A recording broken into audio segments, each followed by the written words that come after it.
Bonsoir à tous, bienvenue sur le plateau Equinox Soir, votre décryptage quotidien de l'actualité de lundi à vendredi entre 19h et 21h. 2 mois après l'apparition des premiers patients testés positifs à la maladie coronavirus au Cameroun, le pays présente un tableau très peu flatteur.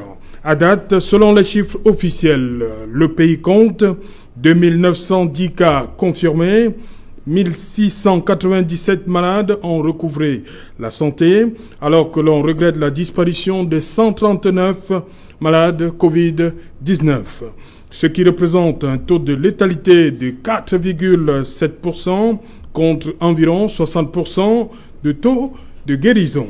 Certes, selon les spécialistes ainsi que les pouvoirs publics, si le comportement de la maladie est loin d'être comparable à ce qui s'est vu dans les grandes démocraties, cela ne signifie en rien que la situation est maîtrisée. Malgré les mesures d'assouplissement, la grande interrogation demeure: à quand le pic des contaminations?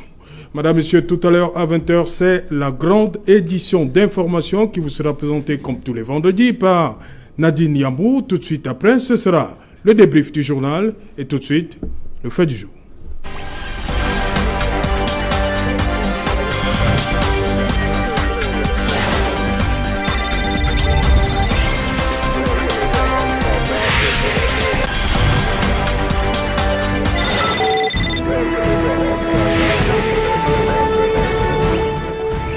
Pic du Covid-19 au Cameroun, quand, à quand et comment s'y préparer? Madame, Monsieur, pour en parler, nous sommes en plateau à Douala.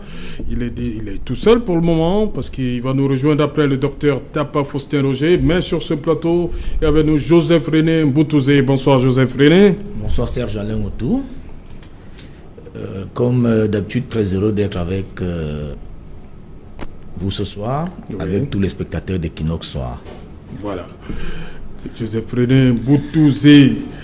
On va prendre tout de suite la direction de Deauville. Nous sommes en France, où nous attend le docteur Mokam Ghislain. Bonsoir docteur, vous êtes neurologue.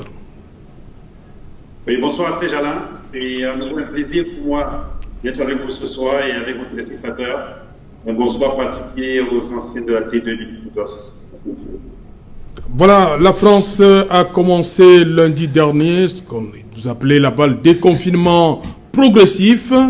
Est-ce que ça veut dire que vous avez maîtrisé la situation?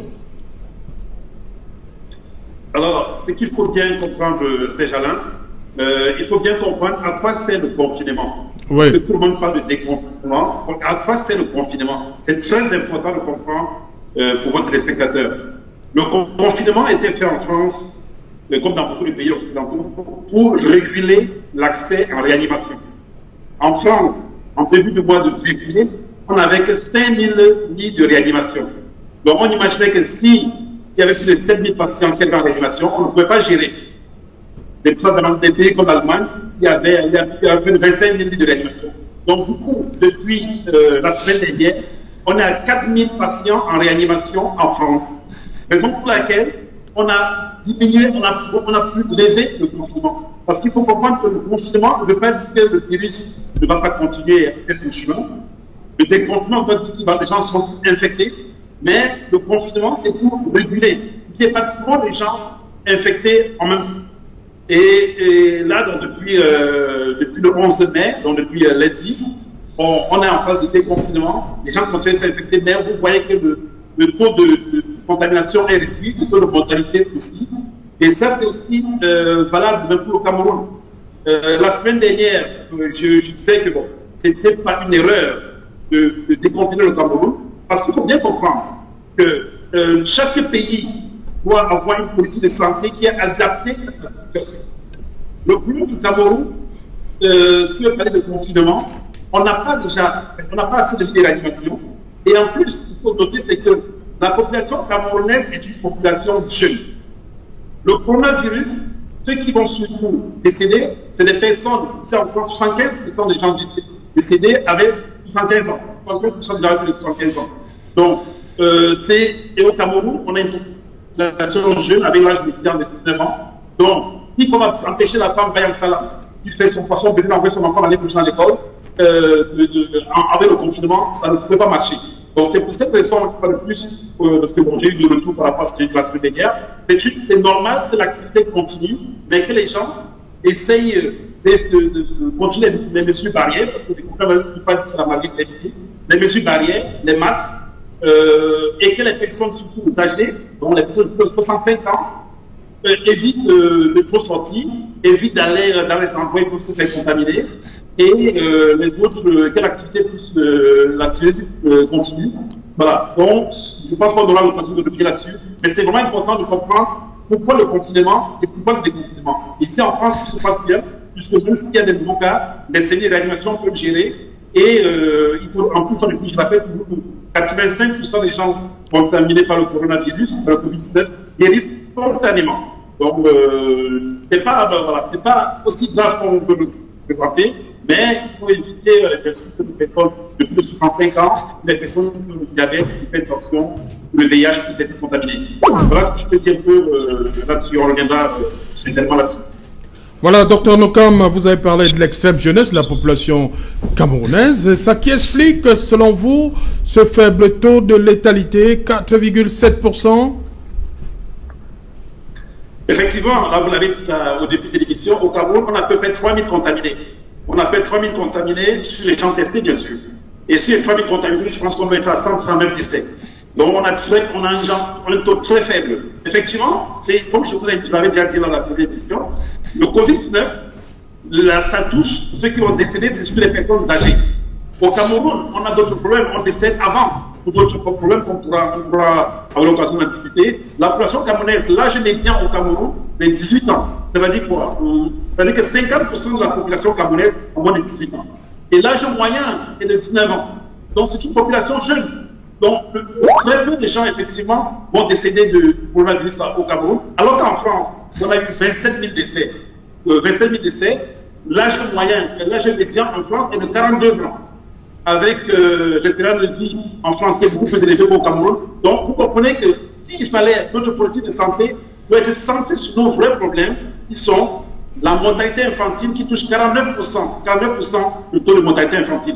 Et autre chose qui, je pense à, bon, ça c'est pas encore prouvé scientifiquement, je pense que nous avons été longtemps, nous avons pris des antipaludéens toute notre vie en Afrique, et ça protège aussi. Le fait aussi qu'on a déjà une médecine traditionnelle qu'on néglige, qu'on n'exploite pas. Au Cameroun, quand quelqu'un est malade, quand il a une fièvre, il va prendre il va prendre un antipaludéen, parfois de fois, ou il va prendre un médicament à base de plantes. Je pense que tout ça, accumulé à notre âge jeune, ça nous protège. Donc, ça renforce l'immunité. Oui, c'est déjà. Je dis tout ça renforce l'immunité. Ça renforce déjà, voilà, ça renforce. On sait que les antipaludéens sont efficaces dans le Covid, donc nous en avons pris, mais c'est que j'insiste vraiment surtout sur l'âge. L'âge de la population africaine nous protège. Pour une fois, les Africains sont grandis de ça à cause de notre âge, grâce à notre âge, s'il vous plaît, mais ça ne doit pas faire oublier nos vrais problèmes qui sont le paludisme. Le paludisme tue les enfants tous les jours. Il y a plus de mortalité de paludisme que du Covid-19. Le Covid-19, ce n'est pas la maladie de la honte, c'est une maladie qui touche des personnes de plus de 65 ans avec une comorbidité, VIH, diabète, hypertension. Donc, pour les jeunes qui vont décéder souvent, les gens qui ont cette comorbidité-là. Voilà la chance que nous avons dans ce malheur, c'est notre jeune âge. Voilà, je rappelle que le docteur Nokam Ghislain est neurologue, il est en service à Noville. Il nous a rejoint sur ce plateau, le docteur Tapin Ghislain Roger. Faustin Roger, voilà. Bienvenue une fois de plus, docteur. Merci, bonsoir à tous les téléspectateurs. Je rappelle que vous êtes médecin de santé publique, oui. Voilà, je vous ai vu prendre beaucoup de notes lorsque non, pas beaucoup de notes. Voilà, allez-y, vous avez ce thème-là, vous avez les chiffres à date, 2910 cas confirmés, 1693 personnes qui ont recouvert la santé et 139 malades. Un premier commentaire. 2 mois après. Si je fais le commentaire sur les chiffres, nous voyons qu'il y a eu quand même une évolution de la maladie au Cameroun. Oui. parce qu'en début du mois de mars, lorsque le premier cas est arrivé le 6 mars, de mars jusqu'à aujourd'hui, nous en sommes à 2910. C'est vrai que le chiffre est élevé, mais il n'est pas catastrophique. Parce que dans d'autres pays, principalement dans les pays occidentaux, aux États-Unis, après une période de 2 mois, il y avait déjà des dizaines de milliers de malades. Or, au Cameroun, nous en sommes à 2910. Ça ne veut pas dire qu'il faut se gargariser de ça, mais il faut quand même observer que ce chiffre n'est pas très alarmant par rapport à ce qui avait été prévu pour l'Afrique par non seulement l'OMS, mais aussi des pays occidentaux. Donc je peux dire que nous sommes un peu rassurés que cette pandémie ne va pas nous décimer comme certains avaient projeté. Encore que lorsque nous regardons encore le taux de ceux qui ont été guéris, qui est de 1689 à ce jour, oui, on se rend compte que les gens guérissent plus qu'ils ne sont contaminés. Et si nous faisons un ratio entre le taux de guérison et le taux de mort, alors là, il y a lieu de dire véritablement qu'il y a un espoir que cette maladie va sûrement foutre le camp au Cameroun et en Afrique. Docteur Tapa, ces chiffres-ci, si on avait mis un peu plus, parce qu'on a vu, on prend toujours la période du 30 avril, on a vu comment les Camerounais se sont comportés. Est-ce que s'il n'y avait pas eu ces mesures d'assouplissement, les chiffres seraient revus un peu à la baisse? Ça fait quand même 15 jours. Oui, quand on regarde les chiffres, je dis il faut quand même prendre avec un peu de recul aussi, oui, parce que quand on observe ce qui se passe sur le terrain, déjà les moyens diagnostiques sont limités, oui, donc il faut faire attention. Le seul test qui jusqu'ici est valide pour le diagnostic du Covid, c'est le PCR.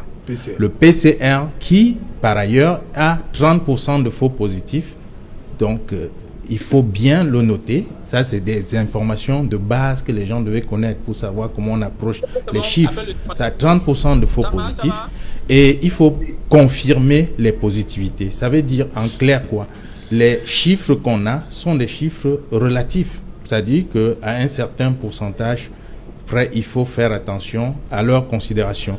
Déjà, il y a ça. La deuxième chose, c'est que quand vous regardez l'évolution des chiffres, au cours d'une épidémie normale, on pourrait s'attendre à ce genre d'évolution. Mais ça ne veut pas dire qu'il y a une augmentation spectaculaire de la maladie. C'est-à-dire qu'il faut faire attention entre la progression de la maladie et l'augmentation de la gravité de cette maladie. Si, par exemple... On se trouve dans quel cas de figure on se trouve dans le cas de l'augmentation du nombre de cas, oui, qui est normal parce que si vous aviez le 7, la maladie venait d'être introduite, il est évident qu'elle va prendre du temps pour prendre du terrain et donc le nombre de cas va automatiquement augmenter. Ça ne veut pas dire qu'on a eu un pic supplémentaire dans l'évolution de la maladie nécessairement. Donc, il faut prendre du recul par rapport à ça. Donc, c'est ça. Et de l'autre côté, vous prenez la guérison. Je crois qu'il y a un détail qu'on n'a pas donné aux gens au début, c'est que 80% des cas de Covid guérissent avec ou sans traitement. Ça, il faut qu'on le prenne en compte. Et donc, le traitement ne devient pas la guérison ne devient pas un trophée nécessairement. Ça, et on s'est trompé là-dessus. Je crois qu'il fallait qu'on éclaircisse les gens que, comme les autres cas de grippe, au moins 80% de Covid guérissent avec ou sans traitement. Ça fait toute une différence. Et donc, les chiffres, il faut les relativiser. Les chiffres, il faut les relativiser et maintenant revenir au contexte. Est-ce que vraiment on a une augmentation du nombre de cas parce que la maladie a augmenté ou parce qu'on a augmenté le nombre de personnes testées? Ça, c'est autant de questions qu'il faut se poser. Le 7, on ne testait pas autant de personnes qu'on les teste aujourd'hui. Donc, c'est normal que si on a testé 100 personnes, qu'on n'ait plus de cas positifs que si on avait testé 10. Ça, c'est comme ça qu'il faut analyser ces chiffres. Et du coup, on ne peut pas tirer des conclusions hâtives au vu de l'évolution des chiffres. Voilà. Docteur Tapa, je reste avec vous. Il y a cette question qui revient depuis. À quand le pic? On peut le situer à quelle période? Oui. Quel moment? Oui. Le pic au Cameroun. Parlant du pic, en fait, je crois qu'on est parti également d'une psychose créée au début par les gens qui nous ont alertés par rapport à la maladie. Oui. Vous avez celui qui a dit de se préparer au pire, c'est un informaticien. C'est normal, il peut faire des simulations et voir le nombre de cas qu'il y aura en Afrique, mais ce n'est pas arithmétique, c'est pas vertical. Et quand on regarde aujourd'hui comment la maladie évolue, on est en voie de croire qu'on est même déjà sur la descente, sur la pente descendante de la maladie, et qu'on est sur la porte de sortie. On finira soit par vivre avec la maladie, comme c'est le cas souvent, sans que ce soit un grand danger, soit la maladie va partir. Ça, c'est automatique. Mais continuer dans la psychose d'attendre le pic, c'est par rapport à ce qu'on nous a dit au début. Et j'ai dit, ça n'avait pas de fondement. On ne peut pas croire que quelqu'un connaît le virus, un nouveau virus, au point où il peut prévoir ce qu'il va faire à des milliers de kilomètres en Inde. Ça, c'était erroné dès le départ. On ne peut pas dire que l'Afrique va s'attendre au pire. Vous n'avez aucun élément. Sauf si vous êtes à l'intérieur du virus, vous connaissez comment le virus va se propager. Et quand on parle d'une maladie virale, c'est une maladie limitée dans le temps. C'est-à-dire au bout d'un certain temps, que ce soit dans le corps ou ailleurs, le virus fait son cycle et il disparaît. Soit vous vous habituez à sa présence, soit il n'est plus là. Voilà un peu comment il faut regarder ça. Voilà, José Boutou, il y a cette période, vous avez vu les images, le comportement. Est-ce qu'il y a lieu de croire que les chiffres-ci ça va exploser davantage avec le comportement des Camerounais? Mais depuis quelques jours, on voit comment l'autorité administrative a décidé de prendre le taureau par les cornes, le préfet du Mfundi, le préfet du Vouri également, pour imposer systématiquement le port du masque. Oui, c'est important de... La période là, de 2 semaines, beaucoup de choses se sont passées, selon vous? C'est important que l'autorité administrative veille. Il faut que les Camerounais continuent à respecter les mesures barrières. Il faut porter les masques.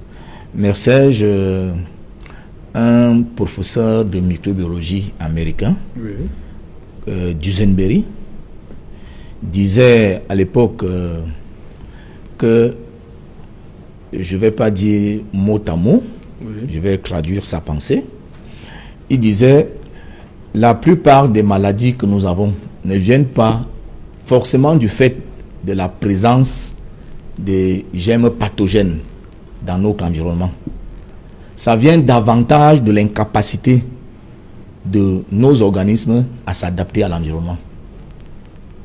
Moi, je pense que au fur et à mesure que la maladie reste, les gens s'adaptent à l'environnement de cette maladie. Le docteur t'a pas dit qu'on peut même continuer à vivre avec. Il y a un responsable de l'OMS qui a dit hier que le coronavirus peut ne plus jamais disparaître. Ça veut dire qu'il y a une possibilité que ça reste une maladie de saison, exactement comme les autres formes de grippe sont arrivées. Mais maintenant, il revient à chaque être humain de pouvoir s'adapter à l'environnement sanitaire actuel. Ça doit être un défi personnel pour chacun de dire il y a le coronavirus. Si les autres s'amusent, si les autres veulent mourir de cette maladie, moi je ne m'amuse pas et moi je ne mourrai pas de cette maladie. Ça doit être un défi personnel. Moi, et je le confirme ce soir, Serge Jardin, je serai parmi les gens qui survivront à cette maladie. Et il faudrait que ceux qui nous écoutent, que chacun, à son niveau, dise en 2021, je serai encore là parce que moi, le coronavirus ne va pas me tuer. C'est cet état d'esprit conquérant-là qui permet en sorte que nous puissions résister face à la maladie. Parce que il faut savoir que l'homme, au-delà de sa dimension physique, l'homme a d'autres dimensions qui sont tout aussi importantes et qui contribuent à renforcer le corps, qui est la dimension physique qui permet à l'homme de pouvoir se mouvoir dans la matière. Donc, en dehors du corps qui est dans la matière, l'homme a d'autres dimensions spirituelles qui renforcent la présence de l'homme dans la matière. Et cela participe donc de la foi et de tout ce que nous posons comme actes spirituels au quotidien. parfois même la prière, les gens peuvent s'en moquer. Donc, il y a tous ces éléments qui montrent que le virus, lorsqu'on prend conscience et qu'on se dit, moi je suis un homme, c'est l'homme qui dompte la nature, le virus ne peut pas me dompter. On est protégé et on a des armes et des capacités qui nous permettent. Mais on se protège aussi. Hein, oui, j'ai commencé par dire que les gens doivent continuer à respecter les mesures barrières, c'est important. Oui. Voilà. Docteur Tapa, vous parliez de cette courbe-là qui serait descendante. Oui, à mon avis, je pense qu'on est au niveau de la courbe descendante. Donc le pic est passé, ça veut dire, docteur Tapa? À mon avis, le pic est passé. À mon avis, le pic est passé. Et il faut pas être sorcier pour le prévoir. On est parti sur des théories au départ. Oui. La réalité nous a prouvé le contraire. Je sais pas ce que les gens attendent pour faire face à la réalité. Le pic qu'on a prévu n'est pas arrivé. C'est pas arrivé par miracle. L'épidémie a une courbe de progression. Et on est en droit aujourd'hui de se dire que cette courbe est sur la pente descendante, sans trop risque de se tromper. Ce qu'il faut que les gens comprennent, c'est que nous devons sortir de la psychose de la maladie. Parce que c'est cette psychose, en fait, qui est le problème. Le problème aujourd'hui, ce n'est plus la présence du virus, c'est comment nous voyons le virus et comment nous vivons le virus. Comment en sortir, puisqu'on en parle tous les jours? Voilà, il faut que les gens, quand on parle de santé, généralement, on parle de santé physique. On a pris l'habitude, c'est-à-dire d'assimiler la santé à la maladie. C'est pour ça que c'est devenu trop populaire. Mais en fait, quand vous regardez la santé aujourd'hui, il y a 5 piliers qu'on ne peut pas contourner. Et parmi les piliers, il y a la santé de l'esprit. La santé de l'esprit, beaucoup vont s'imaginer comme pourquoi on parle de la santé et on parle de l'esprit. La santé de l'esprit, c'est notre vision des choses qui a un impact automatique sur la façon dont ça se répercute sur notre santé. Et quand on regarde ça aujourd'hui, vous avez un ensemble dans la santé de l'esprit, vous avez 2 choses. La santé consciente, c'est-à-dire que votre conscient, vous réfléchissez, et la subconsciente. Nous réagissons dans la vie notre réaction dans la vie est basée sur les expériences que nous avons enregistrées dans notre subconscient. C'est-à-dire que si vous avez appris à paniquer devant les situations, chaque fois que vous êtes face à une situation, ça revient. C'est-à-dire que ce n'est pas vous qui le voulez, mais votre réaction, ça sera la panique. Si vous avez appris à vivre la psychose devant les alertes, chaque fois que vous êtes dans une situation, c'est la psychose qui revient. C'est pas vous, c'est votre subconscient. Et aujourd'hui, il faut que les gens se déprogramment. C'est-à-dire qu'en fait, la solution repose là. Il faut se déprogrammer. Il faut déprogrammer son subconscient des expériences du passé. Et en matière de santé, il faut carrément se déprogrammer de ce qu'on a l'habitude de vivre. C'est-à-dire l'OMS, avec tout ce qu'ils apportent, les paniques qu'ils créent et tout ça. Il faut que les gens se déprogramment. Il faut que l'Africain comprenne que, comme le disait le copanéliste tout à l'heure, il doit se prendre en charge, il doit être responsable de sa santé. Et cette déprogrammation est capitale pour que notre état de santé soit retrouvé. Vous voyez, si vous ne cherchez pas à vous débarrasser de la psychose, vous vivez la peur. La peur, c'est un immunodéprimant connu. C'est l'un des grands éléments qui déprime. Et quand vous déprimez votre armée, votre système de défense, ne vous attendez pas à un miracle quelconque. Donc, la solution aujourd'hui passe par cette déprogrammation de notre subconscient. Qu'est-ce qu'on a enregistré jusque-là? Apprendre des autres, paniquer quand les autres ont dit de paniquer, se ressaisir quand les autres ont dit de se ressaisir. Il est temps que les Africains comprennent. On doit avoir notre propre système d'alerte, notre propre système d'analyse et notre propre système de tirer des leçons des situations qu'on vit. Depuis que le Covid est là, aujourd'hui, on devait être en train de tirer des leçons et d'avancer en corrigeant ces leçons. C'est pas après, c'est pas longtemps après qu'il faut le faire. Donc, il faut cette déprogrammation pour nous permettre de sortir de la situation actuelle. Il faut cesser d'être à l'écoute de l'OMS pour savoir ce qui se passe au Cameroun. Ça, je dis, il faut que les gens se rendent à l'évidence. Mais docteur, c'est pas grave? Non, c'est pas grave. C'est pas grave. Et j'assume ce que je dis parce que jusqu'ici, c'est la clé. C'est ça qui nous a tués, le système de santé. En tant que médecin de santé publique, on vous dit, vous ne pouvez pas aider une communauté que vous ne connaissez pas. C'est impossible. Vous ne pouvez pas aider quelqu'un dont vous ne connaissez pas les priorités. Les priorités d'un Camerounais aujourd'hui, c'est pas connaître comment on va combattre nécessairement le virus, c'est connaître comment améliorer ses conditions de vie. Et du coup, il faut connaître qu'est-ce qui empêche à sa vie d'être améliorée. Je vous ai pris des exemples ici. Je suis toujours étonné qu'au XXIe siècle, une organisation mondiale qui s'occupe de la santé des populations ne pose pas la question de l'eau potable, qui est une question fondamentale en matière de santé. Vous ne pouvez pas. Tant que l'OMS vient ici faire son cinéma sur les autres aspects, les vaccins, les machines, si vous prenez tous les vaccins, c'est 12 maladies. À côté, il y a la diarrhée, il y a les malnutritions, il y a les trucs qui tuent les enfants tous les jours. La mortalité infantile est élevée. Donc, il y a un besoin urgent. Et ils le connaissent. La déshydratation, c'est un tueur silencieux, que ce soit pour l'adulte que pour l'enfant. Parce qu'on a l'impression de croire souvent que c'est un problème des enfants. Alors, quand vous prenez une organisation de la santé qui ne regarde pas les choses de cette manière, en fonction des priorités, il y a un problème. Il faut à un moment donné qu'on tranche avec cette histoire. Est-ce que la priorité, c'est vraiment la santé? Sinon, il faut regarder les déterminants de la santé. L'autre déterminant, c'est la nutrition. Quand vous regardez l'agriculture chez nous, vous allez voir qu'il y a des énormités. Moi, je vais dans les aliments que nous consommons sur le marché aujourd'hui, ça fait pitié parce que c'est des engrais, c'est transformé. On dit qu'on mange naturel, mais c'est plus naturel. Ah, qui s'occupe de ça? Qui alerte par rapport à ça? Personne.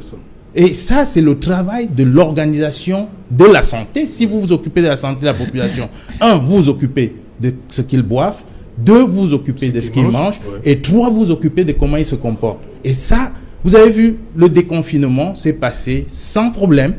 La pollution sonore est revenue. La pollution sonore, c'est un tueur. On ne silencieux. peut pas, très silencieux. Dans une population, vous ne pouvez pas prendre un quartier qui est éveillé jusqu'à 4 heures le matin. Les gens... Voilà, docteur Nokam, je sais que vous Afrique. On va permettre à la régie de régler les problèmes de son avec le docteur Nokam parce qu'il n'est pas audible. Oui, voilà, allez-y, docteur Nokam. Oui, alors, oui, donc je disais que il y a une psychose. Il y a une psychose au début de la pandémie. Non, c'est pas audible. C'est pas audible. C'est pas audible. On veut bien écouter ce que dit le docteur Nokam. Pardon? Oui, docteur Nokam, allez-y. Oui. Oui, donc je disais qu'il y a une psychose qui a été annoncée depuis l'Occident, où on nous faisait croire que l'Afrique, ça sent la fin pour l'Afrique, ça sent l'hécatombe en Afrique. Oui. Mais il y a des éléments, comme disait tout à l'heure mon confrère sur le plateau, Docteur Tapa, il y a des éléments de prendre en compte. Hein? Oui. Donc, ces éléments, c'est déjà notre manière de vivre, hein? C'est déjà notre âge de la population. Donc, les études scientifiques aujourd'hui confirment bien sûr bien que c'est une maladie qui, dans tous les pays qui ont été touchés, touche surtout les personnes âgées. 87% des personnes de plus de 65 décédées avec 65 ans, 87% en Afrique, et il n'y a que 1% des gens décédés qui avaient moins de 50 ans. Donc, vous comprenez donc qu'en Afrique, on a d'autres problèmes comme c'est le docteur Tapa, qui tue plus que le Covid-19. Je reviens, excusez-moi, de revenir sur le confinement. Est-ce que vous savez que pour moi, dès le premier jour, je trouvais que le confinement était plutôt une mesure dangereuse pour l'Afrique. Je m'explique. Dans beaucoup de familles en Afrique, les gens vivent 4, 5, 6, 7, 8 dans une maison.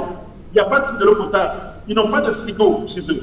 Si vous les enfermez dans le confinement, qu'est-ce qu'ils vont manger? Ils vont mourir plutôt des infections pour le choléra. Ils vont mourir de l'insalubrité. Donc, et surtout, puis encore, on a une économie très tertiaire. La femme qui vit de cette économie tertiaire, qui permet d'envoyer son enfant à l'école, ne pourra plus envoyer son enfant à l'école, ne pourra plus avoir l'argent pour acheter les médicaments. Donc, ça allait plus faire de mal à la population que le déconfinement. Donc, pour répondre à votre question, je pense effectivement que oui, les Occidentaux, nous, on s'est trompés, hein, on s'est trompés sur le pronostic pour l'Afrique. L'Afrique a une chance pour le rapport Covid-19, c'était une population jeune, et on ne doit pas toujours copier ce qui fait de l'Occident, parce qu'à l'Occident, on dit c'est une maladie grave, on oublie nos propres maladies qui sont plus graves, le paludisme, la mortalité infantile, le choléra, toutes ces maladies, le manque d'eau, je conseille que le manque d'eau entraîne plutôt de maladies. Donc effectivement, je ne suis pas sûr de ce que je constate aujourd'hui. Là, on a 139 morts au Cameroun, Panisero, et 4% de décès parmi les personnes contaminées, parmi les personnes testées. Donc, alors qu'en France, nous sommes à 6,5%. Donc effectivement, l'Afrique ne doit et autre chose dans la politique sur la psychose. Hein, cette psychose, hein, j'espère qu'elle va commencer à le décès. Elle a été créée par les médias, mais pas tout le monde. On a fait croire que le coronavirus était la maladie de la honte. Hein, les gens décèdent du coronavirus. C'est vrai qu'ici, au début, les gens qui décédaient, on ne remettait pas les corps, on enterrait dessus. Aujourd'hui, ça va changer. Là, à Régis, c'est un entrepôt où on entrepose aujourd'hui des corps qui vont après être enterrés dans les pays d'origine, en Afrique ou ailleurs. Donc, il faudrait franchement, pour devenir pour les métaphysiques, ce n'est pas le coronavirus comme une maladie de la honte. Et ce n'est pas une maladie qui tue très peu, qui va tuer très peu en Afrique. Et je pense qu'on est effectivement à peu de tendance. Et bon, c'est vrai qu'il y aura des gens qui vont décéder de cela, mais ça sera toujours moins que les autres maladies qui nous tuent tous les jours, et que vraiment notre politique de santé doit être orientée vers nos pathologies. Nous ne copions pas directement tout ce qui vient de l'Occident ou de ce qu'on nous impose. Réfléchissons à une politique de santé adaptée à notre population. Faisons des études scientifiques sur nos produits. J'ai vu que le monseigneur Cléda est en train d'utiliser des plantes. Pourquoi ne pas faire d'études sur ces plantes? Il est vrai que 85% des gens vont guérir spontanément, mais profitons, faisons comme Madagascar, faisons une étude sur nos propres produits, sur nos propres maladies, et ne restons pas toujours à copier ce qui passe en Europe, parce que là, on est à 2 mois, plus de 2 mois de la maladie ici au Cameroun.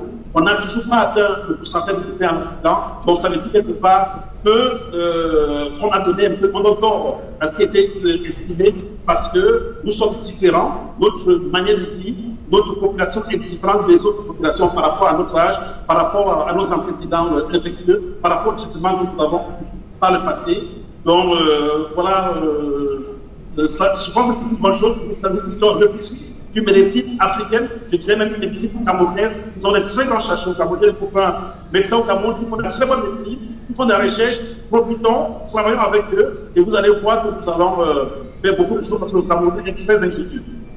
Voilà, Joseph René Mboutouzé, lorsque vous suivez les 2 précédents intervenants, on a importé comme ça la psychose.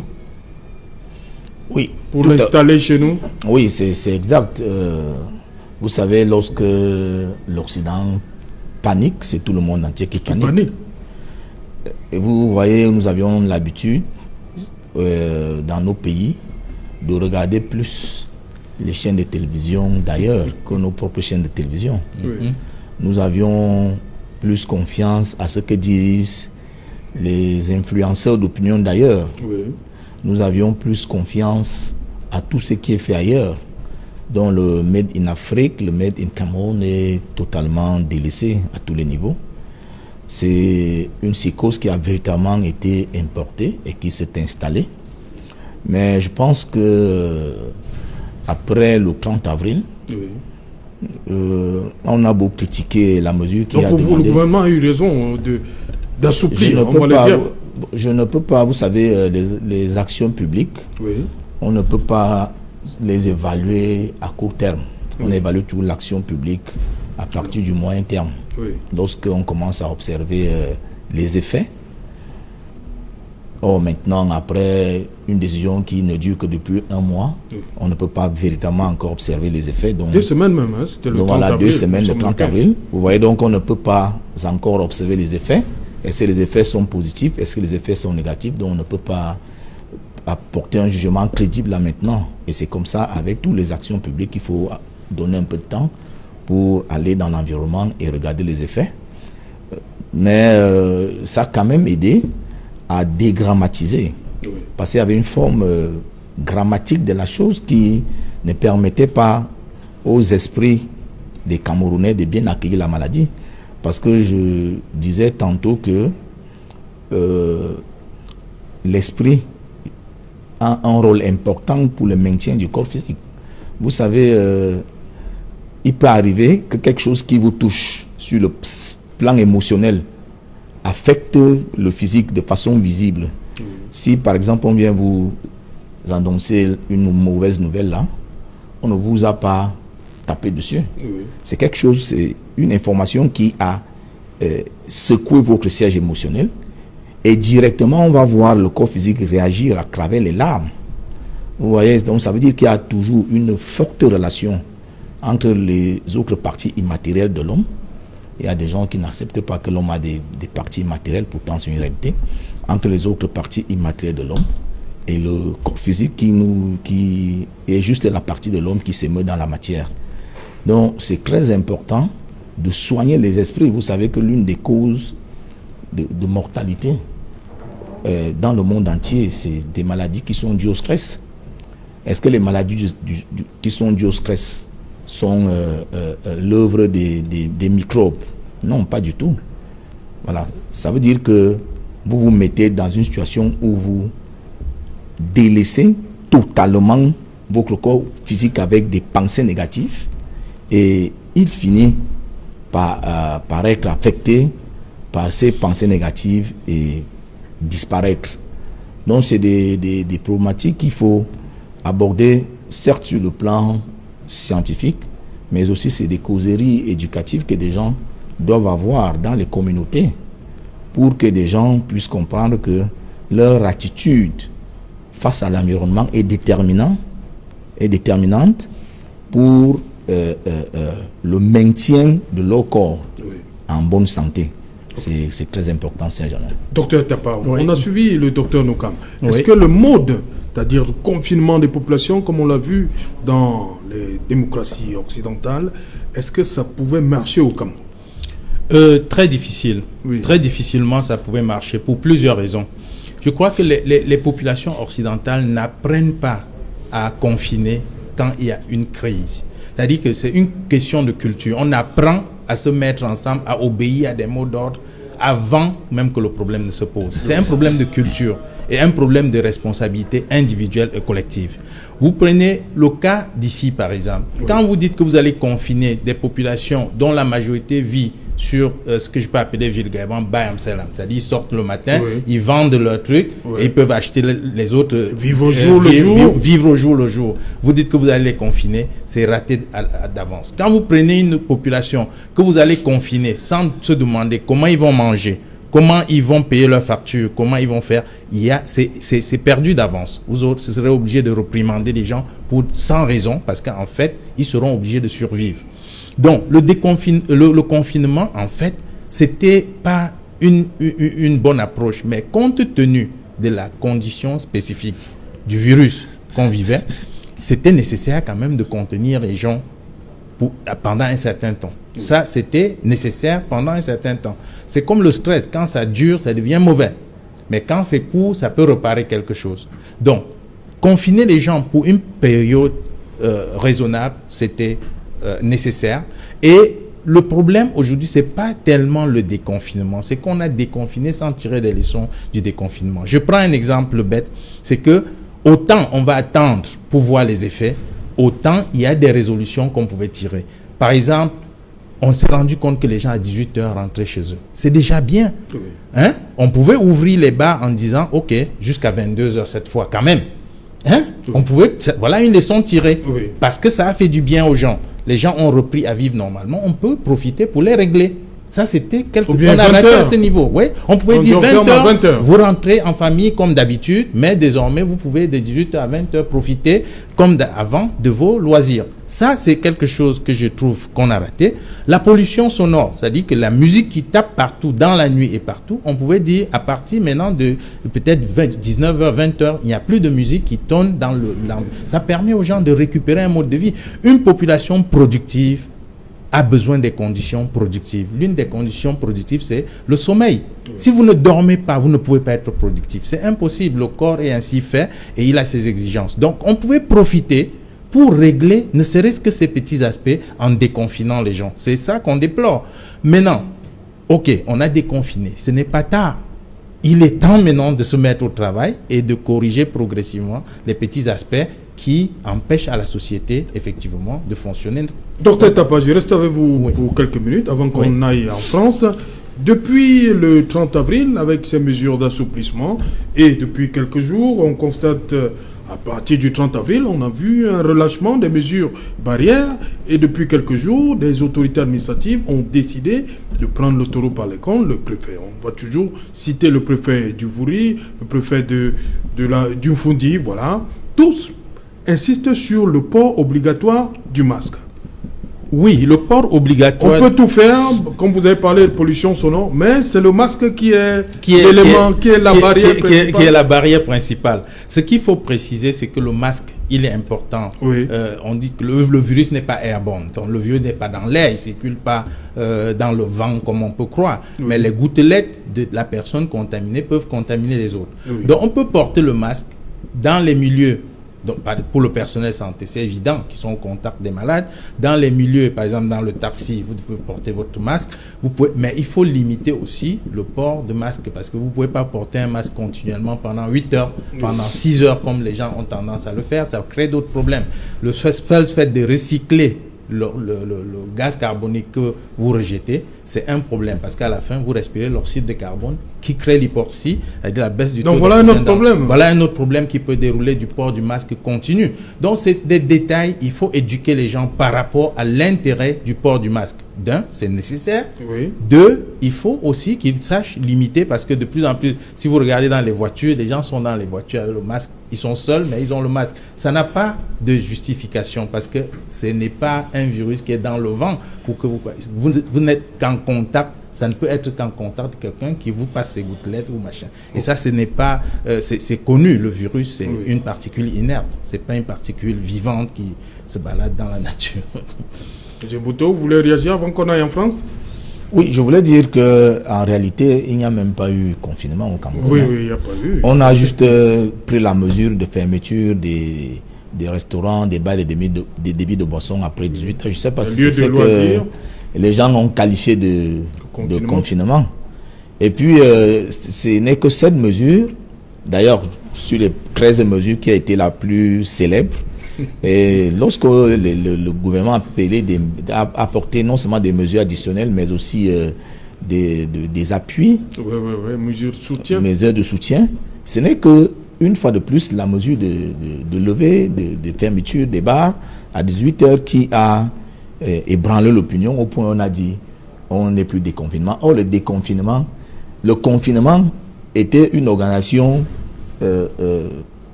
je peux dire familiale ou bien entrepreneuriale. C'est chaque entreprise qui essayait de s'organiser pour éviter qu'il y ait des masses de personnes au sein de l'entreprise.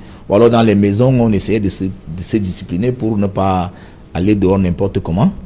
Bon, si c'est ça que nous on appelle au Cameroun le confinement, moi je pense qu'il n'y avait véritablement pas de confinement au Cameroun. Les gens ont continué à aller réaliser leur activité commerciale, professionnelle sans problème. Mais je voudrais, avant que vous repartiez en France, dire que le coronavirus reste une réalité. Oui. Nous devons nous protéger. Les gens doivent continuer à respecter les mesures barrières. Je ne cesserai jamais de le dire. Même comme je pense que nous avions aussi d'autres types de combats communautaires ensemble que nous pouvons mettre en œuvre pour que dans l'avenir, nous soyons souvent prêts à accueillir ce genre de maladies qui nous sont importées d'ailleurs, avec toute la psychose que cela accompagne et qui nous est importée ailleurs. Voilà, Dr Nokam, les chiffres aujourd'hui, le Premier ministre l'a dit, 2900 cas confirmés, 1697 personnes ont recouvert la santé, 139 décès. Est-ce que vous pensez qu'on n'a pas encore... Est-ce qu'on a déjà atteint le pic selon vous? Bien le pic, vous le situez à quelle période, à quel moment?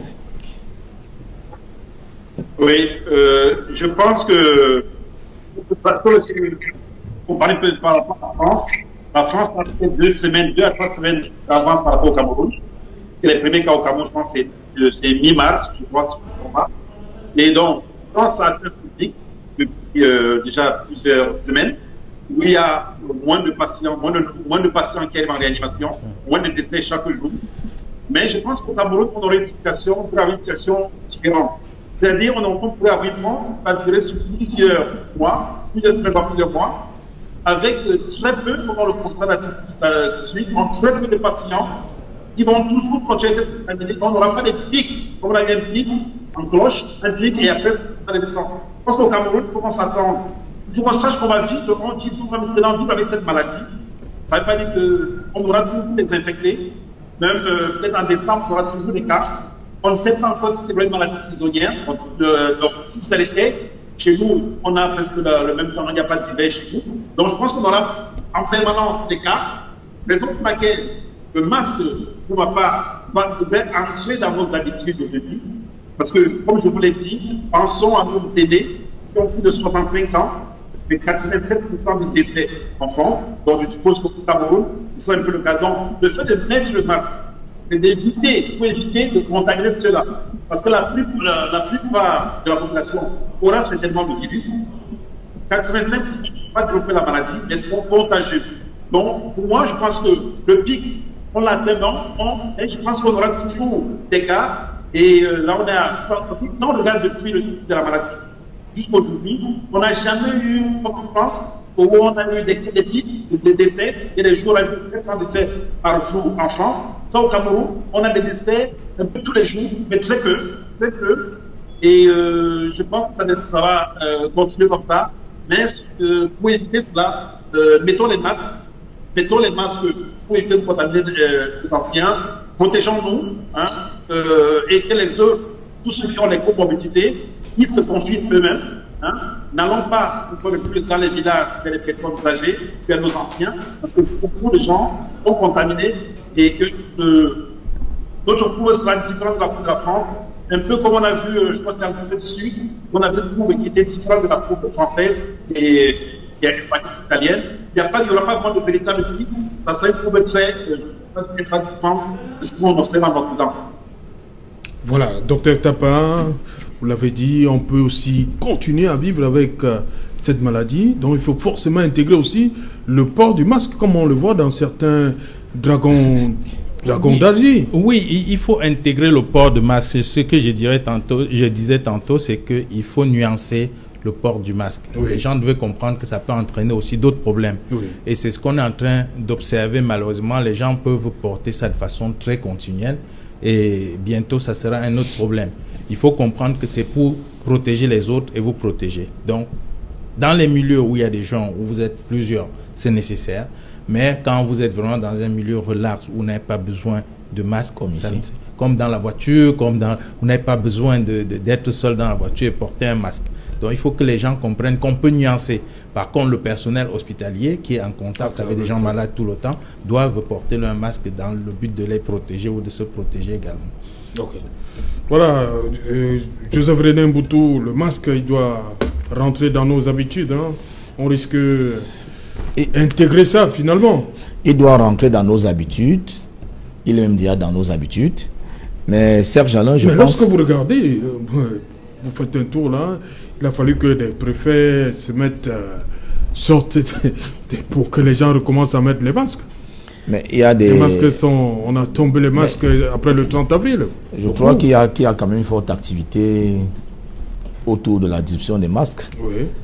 Il y a les dons du président de la République, les dons de Suivi Cameroun et des dons divers que les Camerounais offrent à leurs concitoyens qui manifestent quand même le fait que le masque est présent au Cameroun. Mais le masque est présent, mais il est sous le menton. Vous avez vu oui, mais vraiment, avant qu'on... Vraiment, Serge Alain, moi, je crois que dans cette affaire de Covid aujourd'hui, il y a peut-être une problématique que les gens négligent un peu, qui porte quand même sur la prise en charge de ceux qui sont morts du Covid. Comment cela se passe après? Oui. On a la chance d'avoir des médecins ici. Est-ce qu'on est vraiment obligé d'enterrer ces corps de Covid comme on les enterre maintenant? Parce que lorsque nous voyons ça, c'est comme si la personne qui est morte meurt deux fois. Parce qu'il y a une forme de profanation. Ouais. Il faut que les scientifiques se prononcent un peu là-dessus. Voilà, parce que nous allons quand même encore enregistrer quelques décès au Cameroun. Il faut quand même que les scientifiques se prononcent là-dessus. C'est cette séparation-là qui fait mal. C'est en fait... Moins de 12 heures, il paraît. Oui, c'est les déviations qu'on a eues avec le Covid-19. Il faut le reconnaître. Parce qu'il n'y a pas de preuve scientifique qu'un cadavre contamine facilement les autres tout autour. Et si c'était le cas, c'est quand vous avez manipulé le cadavre de façon à ce que ces gouttelettes peuvent sortir. Vous imaginez un corps inerte, ce n'est pas évident du tout. Donc, il n'y a aucune preuve que le cadavre peut contaminer. De l'autre côté, la conception du mort chez nous a totalement changé. Oui. Le mort, ce n'est pas... La seule différence entre le mort et nous, c'est qu'on respire. C'est tout. C'est qu'on il n'a plus la respiration qu'on a. Ça ne veut pas dire qu'il manque de dignité. Ça ne veut pas dire qu'il manque de respect. Vous imaginez un enfant qui vient de perdre son père. Il ne peut même pas le voir. C'est catastrophique. Je ne sais pas quel problème on a résolu. Il est même enterré. Et d'où on est parti avec ça. De cette terre. Oui, ça a créé un tas de problèmes sociaux qu'on peut aujourd'hui se rendre compte. Je ne sais pas comment on va réparer ça, mais il est temps que les gens réalisent. Il faut réparer ça. Mais il faut réagir. Il faut réagir. Il faut vraiment réagir. Que l'opinion réagisse par rapport à ça. Il faut respecter les morts. On est obligé de respecter les morts. Si les gens qui enterrent là, prennent des précautions, pourquoi la famille ne peut pas prendre les mêmes précautions pour honorer leur mort à l'enterrement? Et généralement, on s'est comporté comme si tu étais mort, c'est un paquet de virus qui est couché là. Ce n'est pas normal, c'est pas vrai. C'est pas vrai, scientifiquement, ça n'a pas de sens. Et c'est une vraie déviation. On a vu de toutes les couleurs. Quand vous suivez dans la rue, il y a tellement de choses qu'aujourd'hui, on va revoir. Ok, je crois qu'on va revenir là-dessus en deuxième partie. Elle est déjà là, Nadine Yambou, comme tous les vendredis. Bonsoir Nadine, au menu ce soir. Bonsoir, c'est Jeanne Autou. Bonsoir également à vos invités. Ce soir, nous reviendrons sur ce scandale enregistré à l'hôpital central de Yaoundé. Une femme perd ses quadruplés après un accouchement prématuré, faute de couveuse. La fête défraie la chronique depuis quelques jours du côté de Yaoundé, dans la région du centre. Nous reviendrons également sur les premières conséquences de la fermeture de la clinique Marie-O à Douala. Un des patients atteints de coronavirus est placé sous oxygène au moment de la fermeture, a rendu l'âme à l'hôpital La Quintini de Douala. Donc vous suivrez dans ce jour les réactions des médecins ainsi que le propriétaire de cette clinique qui annonce un recours gracieux. Et depuis le déclenchement de la pandémie du coronavirus, de nombreux patients atteints d'autres pathologies désertent les hôpitaux. Le taux de fréquentation a baissé dans la région de l'Est Cameroun. La plupart des personnes interrogées craignent de se faire contaminer par le virus et les médecins là-bas se plaignent de l'absence d'équipement. Il faut donc signaler que ce point était au centre d'une session extraordinaire du Conseil de l'Ordre national des médecins tenue ce jour à Yaoundé.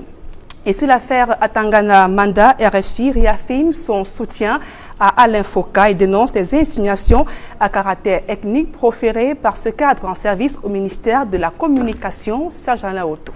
Voilà, madame, monsieur, c'est donc l'essentiel du journal que va vous présenter Nadine Yambou dans un instant. Quant à nous, on va se retrouver pour Equinox Soir, deuxième partie. Nous serons et à Douala et à Deauville en France avec nos trois invités. Place tout de suite donc aux 20h de Nadine Yambou, comme tous les vendredis.